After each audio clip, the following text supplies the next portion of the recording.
Ukraine के बीच चल रही जंग को 45 दिन हो चुके हैं, लेकिन यूक्रेन अब तक पुतिन की सेना के आगे चुनौती बना हुआ है। दावा यह किया जा रहा है कि सहयोगी देशों से मिल रही हथियारों की मदद ने यूक्रेन को जंग लड़ने की नई ताकत दी है। साथ ही नेटो देशों की तरफ से भारी हथियार भी यूक्रेन भेजे जाने लगे हैं।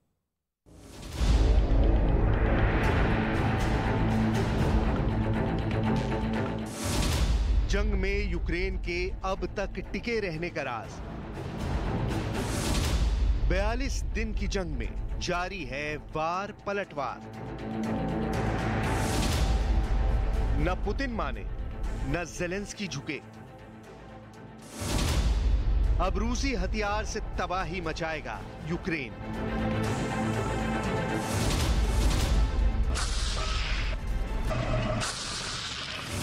ये महज टैंक नहीं बल्कि साक्षात मौत का दूत है। जंगी बेड़े की डिक्शनरी में इसे T-72 नाम दिया गया है। अब टैंकों की यही कतार यूक्रेन को मदद के रूप में पहुंच रही है। खास बात यह कि रूस और यूक्रेन के बीच चल रही जंग के 40 से ज्यादा दिन बीत जाने के बाद अब नेटो की तरफ से यूक्रेन को भारी हथियारों का जखीरा पहुंचाया जाने लगा है। इस मामले में चेक रिपब्लिक पहला देश बन गया है जिसने T-72 टैंकों की एक खेप यूक्रेन को बतौर मदद भेजी है। हालांकि चेक रिपब्लिक की रक्षा मंत्री ने यूक्रेन को भेजी जाने वाली मदद का पूरा ब्यौरा देने से इनकार किया है, लेकिन उनका ये बयान बताने के लिए काफी है कि अब यूक्रेन को हथियारों की सप्लाई इसी तरह जारी रहेगी। मैं आपको भरोसा दिलाना चाहती हूँ कि चेक रिपब्लिक यूक्रेन को हल्के और भारी दोनों ही तरह के हथियारों की सप्लाई करना जारी रखेगा। और आइए अब आपको दिखाते हैं कि चेक रिपब्लिक ने जिस T-72 टैंक को यूक्रेन भेजा है वो कितना घातक साबित हो सकता है।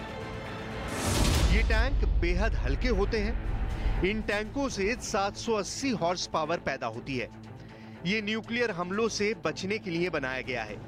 ये टैंक बायोलॉजिकल और केमिकल हमलों से भी अपना बचाव कर सकता है। ये टैंक 70 किलोमीटर प्रति घंटा की रफ्तार से दौड़ सकता है। इन टैंकों से मिसाइल भी दागी जा सकती है।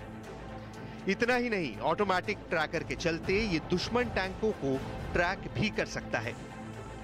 वहीं चेक रिपब्लिक के रक्षा मंत्रालय के प्रवक्ता के मुताबिक जब से जंग शुरू हुई है तब से अब तक यूक्रेन को $45 मिलियन की कीमत का मिलिट्री से जुड़ा साजो सामान यूक्रेन को पहुंचाया जा चुका है।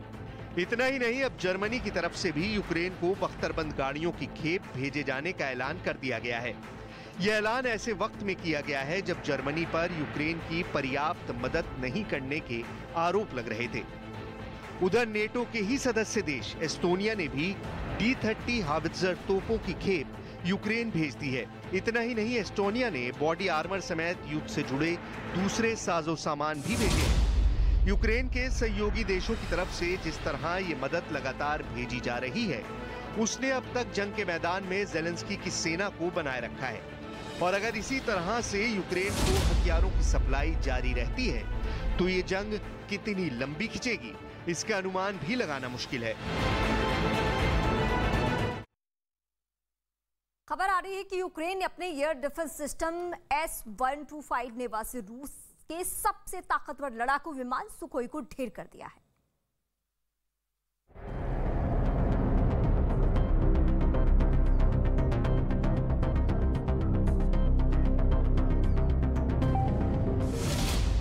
जिस हथियार ने सुखोई को मार गिराया, जो हथियार रूस के ताकतवर लड़ाकू विमान पर भारी पड़ गया, आखिर कैसे हुआ रूस के साथ सबसे बड़ा धोखा?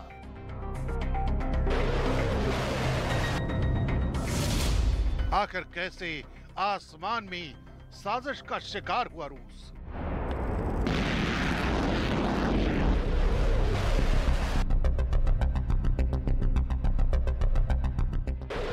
जंग के मैदान में इस वक्त दोनों ही देश अपने अत्याधुनिक हथियारों का इस्तेमाल कर रहे हैं।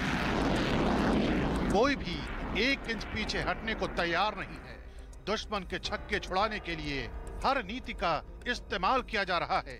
इसी कड़ी में आई एक खबर ने इस वक्त पूरी दुनिया का ध्यान अपनी ओर खींच रखा है।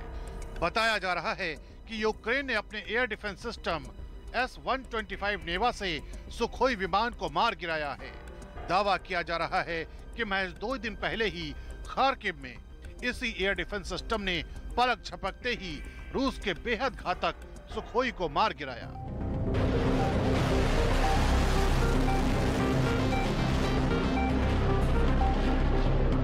इस एंटी एयर मिसाइल सिस्टम को यूक्रेन की सेना में 2020 में शामिल किया गया था। हालांकि यूक्रेन की सेना ने बाद में इसे और घातक बनाने के लिए इसमें कई बदलाव भी किए, जिसका नतीजा है कि इसने यूक्रेन में जारी जंग के बीच रूस को बड़ा झटका दिया है। और यही वजह है कि इसकी गिनती सबसे शक्तिशाली एंटी एयर मिसाइल सिस्टम में होती है, जो जमीन से हवा में मार करने की क्षमता रखता है। और कहा जाता है कि ये 40 किलोमीटर दूर से ही सटीक निशाना लगाने में सक्षम है। यही नहीं, ये मिसाइल सिस्टम आसमान से बम बरसाने वाले लड़ाकू विमानों और क्रूज मिसाइलों को भी ढेर करने की काबिलियत रखता है। भले ही रूस ने इसे अपनी सेना से रिटायर कर दिया हो, लेकिन दुनिया के कई देशों में इसका इस्तेमाल अब तक किया जाता है।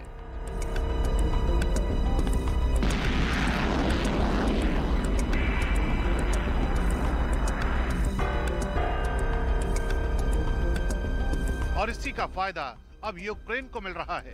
इस एयर डिफेंस सिस्टम का अचूक निशाना लगातार रूस की सेना को भारी नुकसान पहुंचा रहा है।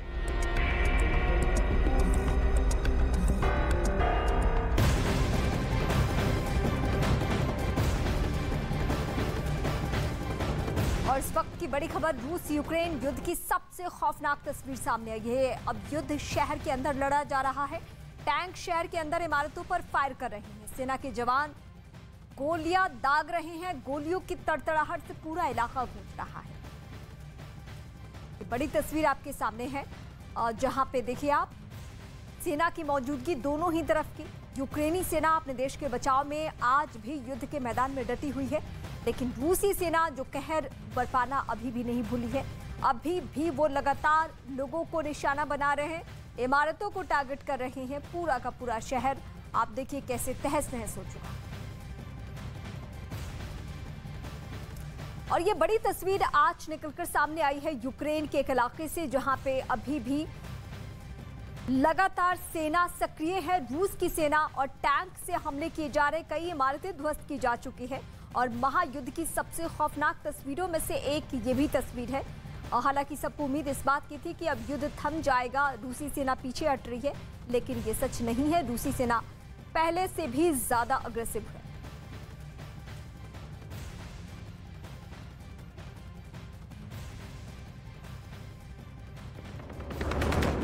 पाकिस्तान के नेशनल असेंबली की कार्यवाही में देरी, अविश्वास प्रस्ताव पर आज भी होनी है वोटिंग।